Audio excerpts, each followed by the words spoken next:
ቻናላችንን ላይክ፣ ሼር፣ ኮሜንት ያርጋችሁ ከሐሙድ ቲዩብ ጋር ቤተሰብ ይሁኑ። ብዙዎች የቤት ባለቤት ያደረገው ዲኤምሲ ሪል ስቴት እነሆ አሁን ደግሞ እድሉ ላመለጣችሁ ለውድ ደንበኞቻችን የመንደሩን የመጨረሻውን ብሎክ ከ30% ቅናሽ ጋር አቅርበንሎታል። ውብይታን ከነፋሻማ አየር ጋር የያዙ ቤቶች በ8% ቅድመ ክፍያ። ምን ይሄ ብቻ! ሰፊ የልጆች መጫወቻ፣ 5 የመዋኛ ገንዳዎች እየተካተቱለት፣ በቂ የመኪና ማቆሚያ ከኤሌክትሪክ ቻርጅ ጋር፣ ይህን ሁሉ በአንድ ከበቂ የተፈጥሮ እይታና ሲቲቪው ጋር የሚያገኙበት 60% የባንክ ብድርም አመቻችተንሎታል። ያስተውሉ። በእኛ በኩል ለምትሄዱ 10 ደንበኞች እስከ 30% ቅናሽ ያገኛሉ። ያሉን ውስን ቤቶች ስለሆኑ በድርጅቱ ስልክ በ0935 011055 ላይ ፈጥነው ይደውሉ። ምቀኝነት ውስጥ ሲቆሽሽ ነው ምቀኝነት እያየለ የሚመጣው። ምቀኛ ይባላል። አላህ ይጠብቀን። አሚን በሏ። ምቀኛ ካንተ ጋር ምንም ጸብ የለውም። በቃ ምንም ጸብ የለውም። ጸቡ ምንድነው? አንተ ጋር ለምን ኸይር ነገር ተመለከትኩኝ፣ ለምን ኑሮህ ተቀየረ። ደግሞ የሚያጅበው ሁሉም በአምሳየው ላይ ነው የሚመቀኝ። ነጋዴ በነጋዴው ላይ ነው። ለምን ተለወጠ፣ ለምን ትርፋማ ሆነ፣ ለምን ሌላ ደብል ሱቅ ከፈተ፣ ለምን እንደዚህ ያደረገ። ተማሪው በተማሪው ላይ ለምን ከኔ በላይ ሆነ፣ በውጤት እንዴት እኔን በለጠኝ። አያችሁ፣ ይሄ ምቀኝነት መጨረሻው ምንድነው? እዘረዝረዋለሁ። ኩፍር ነው። ወደ ኩፍር ይወስዳል። ልብ በሉ፣ ስሜን እንዳታጠፉ። ምቀኝነት ያከፍራል አላልኩም፣ ግን ወዴት ይወስዳል? ወደ ኩፍር ይወስዳል። እንዴት ሚለውን እንመለከታለን። ለምን ተቀየረ፣ ለምን ውጤት አመጣ? አንድ ሴቷም በሴቷ ላይ ቆንጆ ሴት ከሆነች በሌላኛው እንዴት ከኔ በለጠች፣ ጥሩ ሐኪም ከሆነ እንዴት ከኔ በላይ ሆነ። ሁሉም ባለበት ፊልድ ላይ ሸይጣን ይጫወትበታል። ዓሊሙ በዓሊሙ ላይ፣ ሁሉም ባለበት ፊልድ ላይ እቺ ከባድ በሽታ ትመጣለች። ለዚህ ነው ከአላህ መልእክተኛ ነብዩ ሰለላሁ ዐለይሂ ወሰለም በወንድማችሁ ላይ የሚያስደስት ነገር ስትመለከቱ፣ ለምሳሌ አዲስ ልብስ የለበሰ ስታዩ ምን በሉ? ዱዓ አድርጉ አይደል? ኢልበስ ጀዲደን ወኢሽ ሐሚደን ወሙት ሸሂደን። ለምን መሰላችሁ? ሁሌም አዲስ ልበስ፣ ሁሌም አመስጋኝ ባሪያ ሁን። ስትሞትም ዝም ብሎ ባልባሌ ነገር ሳይሆን በማዕረግ በሸሂድነት ሙት ብሎ ዱዓ። ለምን? እዛ ቀልቡ ላይ መጥፎ ነገር እንዳይመጣ። እንዴት ኬታ መጣው? ለምን ተለወጠ? መኪና ሲያሽከረክር ሲመጣ ኬት ነው መጣው? ለምን ትቃጠላለህ ነው እኮ። ጨጓራ የሚያመጣው፣ ደም ግፊት የሚያመጣው፣ በሽታ የሚያመጣው ምንድነው? ሒስድ ነው። ለምን ይላል። ማታ እንቅልፍ የለውም ምቀኛ። እከሌ ላይ እንዴት ላድርግ፣ ሱቁ እንዴት እንዲታሸግበት ምን ላድርግ ይላል። እከሌ እንዲታሰር ምን ላድርግ ይላል። ከባድ በሽታ። ይሁዳዎችን ይሁዲ ያደረጋቸው ያልኳችሁ ለዚህ ነው። ነብዩ ሰለላሁ ዐለይሂ ወሰለም የአላህ መልእክተኛ መሆናቸውን በመጽሐፋቸው በደንብ ተጽፏል፣ በደንብ ተብራርቷል። እንደውም ምን ይሉ ነበር? መጨረሻው ነብይ ሲመጣ አብረናችሁ እንዋጋቸዋለን ከመጨረሻው ነብይ ጋር ብለው ይፎክሩም ነበር። ነገር ግን አላህ የመጨረሻውን የዓለማት መላእክተኛ አድርጎ የነቢያት መደምደሚያ አድርጎ ነብዩን ከአረቦች ሲያነሳ ምን አሉ? እንዴት ከአረቦች ነብይ መጣ፣ እንዴት ከበኒ እስራኤል ለምን አልመጣም ብለው እያወቁ ነብዩ ላይ ካዱባቸው። ሐሰደን ምን عندي አንፉሲሂም አለ። በውስጣቸው ያለው ምቀኝነት ነብዩን ነብይ ብለው እንዳይከተሉ አደረጋቸው። ያዕሪፉነሁ ከማ ያዕሪፉነ አብናአሁ። እሱን እኮ ያውቁታል ልጆቻቸውን እንደሚያውቁት አለን አላህ። አንተ ልጅህን ጀርባውን አይተህ ትለየዋለህ፣ ከርቀት ትለየዋለህ። ልጅህ ነው። አብዱላህ ኢብኑ ሰላም የሚባል ይሁዲ ነበር። በጣም ሊቃውንት ነው፣ ዓሊም ነው። እስልምናን ነብዩን ብዙ ጥያቄ ጠይቆ በቃ ካረጋገጠ በኋላ ኢስላምን ተቀበለ። ስለ ይሁዶች መጥፎነት ገለጸ። ለነብዩ ሰለላሁ ዐለይሂ ወሰለም ምን አላቸው? የኛ ህዝቦች በጣም ከባዶች ናቸው። እኔ ከመጋረጃ ጀርባ ውስጥ እደበቃለሁ፣ ስለኔ ጠይቋቸዋል። የይሁዶች አለቃ የሚባሉትን ነብዩ ጠሩ ሰለላሁ ዐለይሂ ወሰለም። እናንተ ዘንድ አብዱላህ ኢብኑ ሰላም ማን ነው? እንዴት ነው አላቸው። እሱማ ዓሊም፣ የዓሊም ልጅ፣ ደግ የደግ ልጅ ብለው እላይ ሰቀሉት። እሱ ቢሰልም እናንተ አሰልሙም እንዴ አሏቸው። አረ አላህም አይሻበት እንዴት ተብሎ አሉ። አብዱላህ ኢብኑ ሰላም ሸሃዳ ይዘው ሲወጡ ይሄ መጥፎ ልጅ ጃሂል ልጅ አሉ። ወዲያው ተቀየሩ። ሱብሃንአላህ። አብዱላህ ኢብኑ ሰላምን ሰሃቦች ጠየቁት። አላህ ቁርአን ላይ እንደተናገረው ነብዩን አለይሂ ሰላቱ ወሰላም ልጆቻችሁን እንደምታውቁት ታውቋቸዋላችሁ ብሎ ሲጠይቋቸው እንዴ ነብዩንማ ከዛ በላይ ነው። ልጄን እኮ ባለቤቴ ልጅህ ነው ስላለች እንጂ ከኔ ትውለደው ከሌላ እርግጠኛ አይደለሁም ማለት። በነብዩ ግን ሙሉ ለ100% እርግጠኛ ነን ሰለላሁ ዐለይሂ ወሰለም። ሐሰደን ሚን እንደ አንፉሲም አቡ ጀህል ያደረገው ምቀኝነት ነው። ሐቅ እንዳትቀበል ያደርጋል። አቡ ጀህል ምን አለ? የአቡ ጀህል ጎሳ በኒ መኽዙም ይባላል። በኒ መኽዙም ከበኒ ሐሺሞች ጋር ይፎካከሩ ነበር። በኒ ሐሺሞች ሲያበሉ አበላናል፣ ሲያጠጡ አጠጣናል። በፊት ሐጃጆች ሲመጡ ለሁጃጅ ሲመጡ ምግብ ያቀርቡ ነበር፣ ይፎካከሩ ነበር ኸይር ነገር በመስራት እና ምን አለ አቡ ጀህል? በኒ ሐሺሞች ሲያበሉ አበላን፣ ሲያጠጡ አጠጣን። ከኛ ማዕከል ነብይ መጣ አሉ። ይሄን እንዴት እንቀበላለን? ከሱ ቢመጣ ሊቀበል ነበር ማለት አያችሁ። ኢብሊስ ያደረገው ይሄ ነው። ከጀነት እንዲርቅ ያደረገው ምቀኝነት ነው። ስገድ አለው አላህ በእጁ ለፈጠረው። እኔ ለፈጠርኩት ፍጡር ስገድ፣ አንተ መሆንክ መላእክቶች ስገዱ ብሎ ትእዛዝ ሰጠ። ወይዝ ቁልና ሊልመላኢከቲ እስጁዱ ሊአደም፣ ለመላእክቶች ባልን ጊዜ ለአደም ስገዱ። ፈሰጀዱ ሰገዱ ኢላ ኢብሊስ ሲቀር አባ እምቢ አለ። ወስተክበረ ኮራ ወካነ ሚነል ካፊሪን። አያችሁ ወከካዲያኖችም ሆናል። አነ ኸይሩ ሚንሁ አለ፣ እኔ ከሱ የተሻልኩ ነኝ። ኸለቅተኒ ሚን ናር፣ እኔን ከእሳት ፈጠርከኝ። ወኸለቅተሁ ሚን ጢን፣ እሱን ከጭቃ ፈጠርከው። ማን ነው የሚበልጠው? እንዴት ነው ለጭቃ መፈጥረዋል? ለጭቃ መፍጠሩ አለመፍጠር፣ መስገዱ አለመስገዱ ሰው የማንን ትእዛዝ ነው የጣሰው? የአላህ ትእዛዝ። አያችሁ ልክ ምቀኝነት ሲመጣ እኔ በሱ ልማር ይላል፣ እኔ እሱ እንትን ይላል። ኸይር ነገር ይርቃል ማለት ነው። ምቀኝነት ከባድ ከመሆኑ የተነሳ ቀደም ያልኳችሁ ወደ ኩፍር ይወስዳል። ለምን? ዛሬ ድግምት አልበዛ? በየቦታው ድግምት ይዘማል። ተማሪዋ ላይ ድግምት፣ ትምህርት ቤት ዩኒቨርሲቲ ላይ ድግምት ሲበዛ ታያል። ነጋዴው በድግምት ቤት ሲቀመጥ ስራ እንዳይወጣ ሲደረግ ታያል። በተለያየ መንገድ ድግምት። ለምን? እቺ ቀልብ ስትበላሽ ምቀኝነቱ እየበዛ ሲመጣ ከዛ አልፎ ያን ሰው ከማሳሰርም ሱቁን ከማሻሸግም ከዛም አልፎ በጣም ምቀኝነቱ እያየለ እየበዛ ሲመጣ ጠንቋይ ቤት ይሄዳል። የሰው ልጅ ጠንቋይ ቤት ይሮጣል። ምን ሊያደርግ? ድግምት ሊያሰራ። የድግምት ቢሮ እዛ ነው ዋና መስሪያ ቤቱ። የአላህ መልእክተኛ ደግሞ ድግምት የሚሰራ የሚያሰራ እንደሚከፍር የአላህ መልእክተኛ ኩፍር መሆኑን ወደ ክህደት እንደሚከት ጠንቋይ ቤት ብሎ የጠንቋይ ንግር መቀበል ከእስልምና እንደሚያባርር የአላህ መልእክተኛ ነገሩን። መን አታ አራፈን ፈሰደቀሁ ቢማ የቁል ፈቀድ ከፈረ ቢማ ኡንዚለ አላ ሙሐመድን ሰለላሁ ዐለይሂ ወሰለም።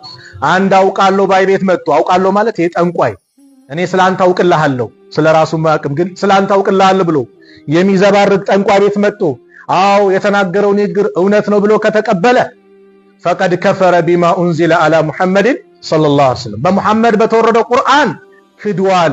መሄዱ ብቻ በሐዲስ እንደመጣው የ40 ቀን ሰላት ተቀባይነት የለውም ተብሏል። ጠንቋይ ቤት መሄድ ብቻ እውነት ብሎ ከተቀበለ ደግሞ ምን አሉ? ከሙሐመድ ላይ በሙሐመድ በወረደው ቁርአን ክዷል፣ ያኒ ከፍሯል ማለት ነው። አያችሁ ዛሬ ሰው ድግምት የሚያሰራው በዚህ ነው። ቀልብ ሲበላሽ እንዴት እሷ ትዳር እንዴት ያዘች፣ እንዴት ህይወቷ ተለወጠ። ሂስድ እኮ ነው ዛሬ አንዳንድ ላይ ከሰማችሁ እኛ እንደ ኢስላም ወንድማማችነታችን እዚህ ውስጥ አሁን እንደ ብሔር ከተባለ የተለያየ ብሔር አለ አይደል? ሐጅ ላይ ስንገናኝ ዓለም ላይ ያለ ብሔር ተብሎ ከተጠራ ዓለም ላይ ያለ ብሔር በአጠቃላይ ሐጅ ላይ ምን ይላል? ይሰባሰባል። የተለየ ቃል ነው የሚናገረው። ለበይክ አላሁማ ለበይክ። ለምን? የአንድነት መገለጫ ኢነመል ሙእሚኑነ ኢኽዋ፣ ሙእሚኖች ማለት እኮ ወንድማማቾች ናቸው ብሎ ነው አላህ ቁርአን ላይ ገለጸ። ስለዚህ የእስላማዊ አስተምሮ ደግሞ ምንድነው የሚለን? መን ለም ያህተመ ቢአምሪል ሙስሊሚን ፈለይሰ ሚንሁም፣ የሙስሊሞች ጉዳይ ያላሳሰበው ከነሱ አይደለም ባለው የአላህ መልእክተኛ ነብዩ ሰለላሁ ዐለይሂ ወሰለም። የሙስሊም ጉዳይ ማለት ጎረቤትህ የእናትህ ልጅ አይደለም የተባለው። ያን ያሳስባል። ዓለም ጫፍ ያለው ሙስሊም የሚደርስበት መከራ ካላሳሰበ ከነሱ አይደለም ማለት። ፍልስጤም የሚደርስባቸው መከራ፣ ጋዛ ላይ የሚደርሰው መከራ፣ ሶሪያ ላይ ሲደርስ የነበረው፣ አሁንም ዓለም ላይ ያሉ ሙስሊሞች በሚደርስባቸው መከራ ውስጡ ያልቆሰለ ያላሳሰበው ያልተጨነቀ ከነሱ አይደለም ማለት። ደስታቸው ያላስደሰተ ይላሉ ኢብኑ ተይሚያ ረህመቱላሂ ዐለይሂ። የሙስሊሞች ደስታ ያላስደሰተው የሙስሊሞች ሐዘን ያላሳዘነው ከነሱ አይደለም።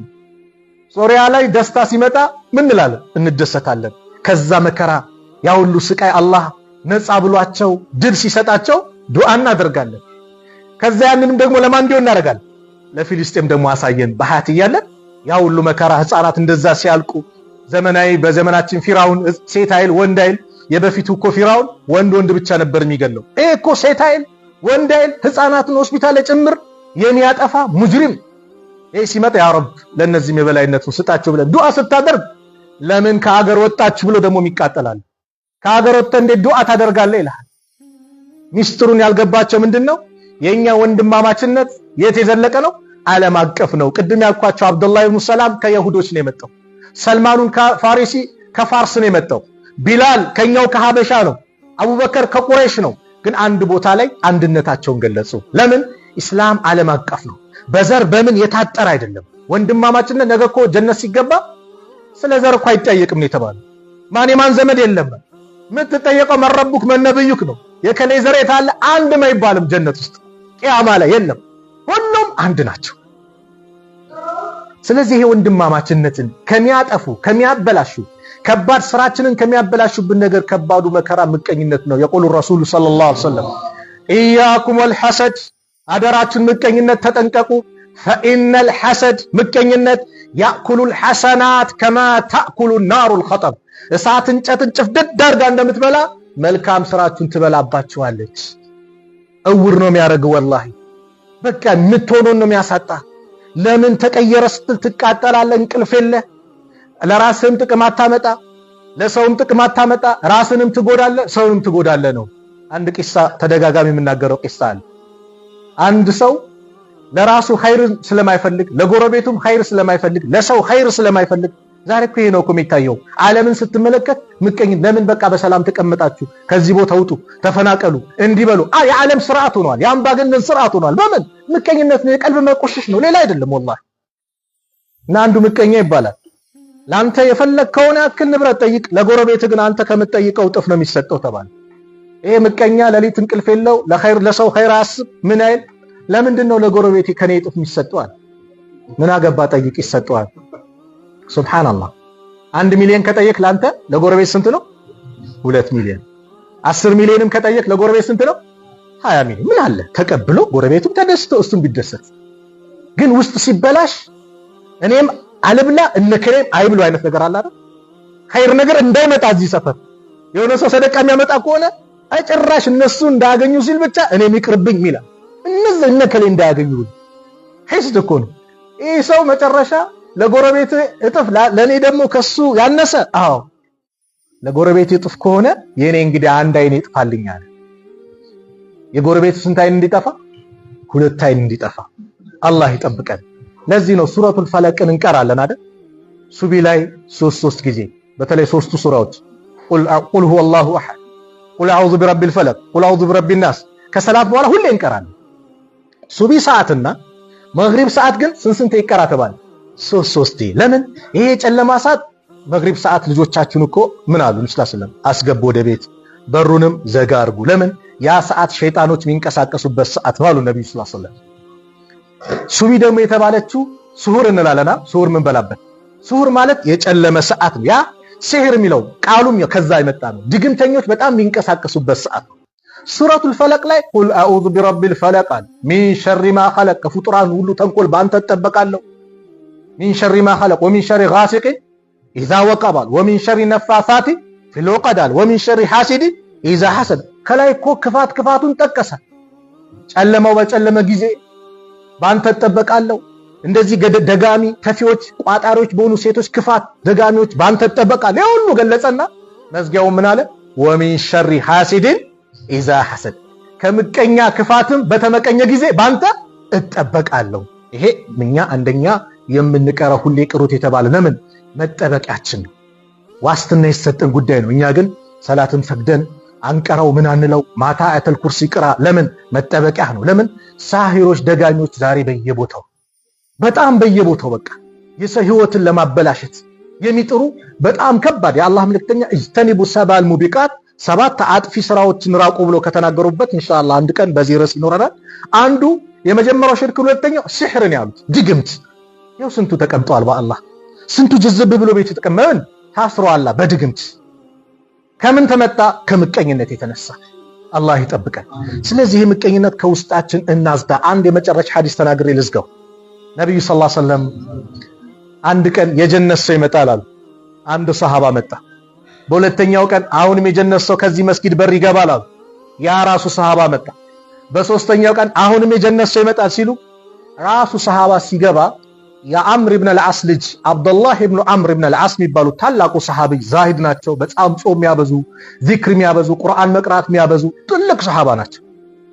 ጀነት የገባበትማ ሚስጥር ልዩ ሚስጥር አለ። ለሊት የሚሰራት ኢባዳ እሷን ሰርቼ ጀነት መግባት አለብኝ ብሎ አሰበና እንደው ትንሽ ከቤተሰብ ጋር ትንሽ ተቀያይም ያለው የተወሰነ ጊዜ አንተ ጋር ማረፍ ፈለኳል። ያም ሰሃባ ምን አለው? ቤቴ ቤትህ ነው አለ። ሰሃቦች ጋር እንደዚህ ቀልባችን አላህ እንደዚህ ንጹህ አላህ አድርግልን። ገባ የተኛ መስሎ ያየዋል የሚሰግደውን ሰላት ምን የለም።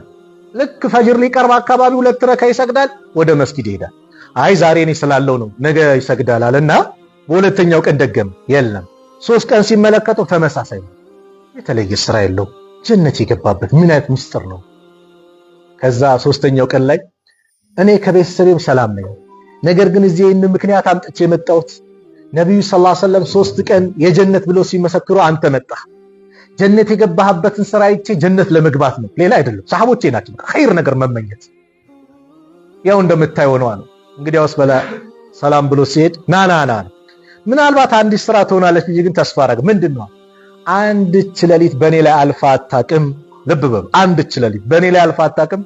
በሙስሊም ወንድሞቼና እህቶቼ ላይ ቂም ይዤ መጥፎ ነገር አሳድሬ ቀልቤ ላይ እንትን ብዬ አሳድሬ አላቅም። አውፍ ያልኳቸው ቢሆን እንጂ እቺናታ እዚህ ደረጃ ያደረሰች ይሄማ ከባድ ነው እያለ ሄደ። አዎ እንኳን ሊመቀኝ ይቅርና ምን ውስጤ መጥፎ ነገር አስቀምጬ አላቅም። ስለዚህ ውስጣችንን ንጹህ ስታደርገው አንደኛ ደስታ ትሆናለህ፣ ሁለተኛ በተመቀኘ ቁጥር ያንን ኒዕማ እኮ አላህ ካልጻፈልህ አታገኝም። ግን ምን ይሆናል? በሽታ ነው የሚመጣው። በሽታ ደም ግፊት በለው መሰቃየት መቃጠል የሚባለው ጨጓራ ነው። ሰው በልቶ ነው አይደል የሚቃጠለው? አንተ ግን ሳትበላ ትቃጠላለህ። በምን ምክንያት? እከሌ ለምን አገኘ ለምን ተለወጠ? አም يحسدون الناس على ما آتاهم الله من فضله። ሰዎች አላህ በሰጣቸው ችሮታ ይመቀኛሉን? ምን እያለ ነው? አላህ እኮ ልክ አልሰራም ለከሌ መስጠት አልነበረበትም እያለ ነው። በምላሱ ባይናገርም ተግባሩ ይሄን ይላሉ ለሞት። የሚያከፋፍለው ማን ነው? ማን ነው ርዝቅ የሚሰጠው? የሚከለክለው ማን ነው? አላህ ነው። ስለዚህ ለነሱ የሰጠኝ ርዝቅ ለኔንም ስጠኝ ብለን መለመን ያለብን ማን ነው? አላህ ነው። ስለዚህ ቀልባችንን ከዚህ ንጹህ እናድርግ። ከምቀኝነት አላህ ይጠብቀን። የሁላችንን መጨረሻ አላህ ያሳምርልን። ጥሩ ከተናገርኩ ከአላህ ነው፣ ከተሳሳትኩም ከነፍሴና ከሸይጣን ነው። አላህ እዚህ ቤት እንደሰበሰበን ነገም ጀነተል ፊርደውስ እንደሰበሰበን መጨረሻችንን አላህ ያሳምርልን። መጨረሻችንን አላህ ያሳምርልን። ጭንቀታችንን አላህ ያስወግድልን። ቀልባችንን ንጹህ አላህ አድርግልን። በወንድሞቻችን ላይ ኸይር ነገር የምንመኝ ኸይር ነገር የምናስብ አላህ ያድርገን። ለሰው ልጆች መልካም ነገር የምንመኝ አላህ ያድርገን። ዓለም ላይ ያሉት ሙስሊሞች ከመከራ ከጭንቀት አላህ ነጃ ይበላቸው። ሀገራችንን ሰላም አላህ ያርግልን። በሰሜኑም በደቡብም በምስራቁም በምዕራብ በሁሉም የሀገሪቷ ክፍል ሰላሙን አላህ ያምጣልን። የሰላም አየር የምንተነፍስ አላህ ያርገን። ሰላሙን አላህ ያምጣልን። ፍልስጤም ያሉትን ወንድሞቻችን ያ አላህ እገዛውን አላህ ያድርግላቸው። ድሉን ለነሱ አላህ ያርገው። ሶሪያ ላይ ያሳየንን ድል ለነሱም አላህ ያሳየን። የሶሪያን ድል ዘላቂ አላህ ያርገው። ዘላቂ አላህ ያርገው። በአላህ መንገድ ላይ የሚንቀሳቀሰውን በአጠቃላይ አላህ ይነስረው። አላህ እርዳታውን ይለግሰው። የኛንም መጨረሻ አላህ ያሳምርልን። ጭንቀታችን አላህ ያስወግድልን። ስራ የሌለውን አላህ ስራ ይስጠው። የተጨነቀውን ከጭንቀቱ አላህ ይገላግለው። የታመሙን ቤተሰቦቻችን አላህ ያሽርልን። በድግምቱም በተለያየው ታሞ የተቀመጡን ያ አላህ ይፈውሳቸው። አላህ ይፈውሳቸው። ከሸረኛ ተንኮል አላህ ይጠብቀን። ከምቀኛ ምቀኛ አላህ ይጠብቀን። ከድግምተኛ ደጋሚ አላህ ይጠብቀን። ቤተሰቦቻችን አላህ ይጠብቅልን። ልጆቻችን አላህ ይጠብቅልን። ረበና አቲና ፊ ዱንያ ሐሰና في الآخرة حسنة وقنا عذاب النار وصلى الله على نبينا محمد وعلى آله وصحبه وسلم. السلام عليكم ورحمة الله وبركاته.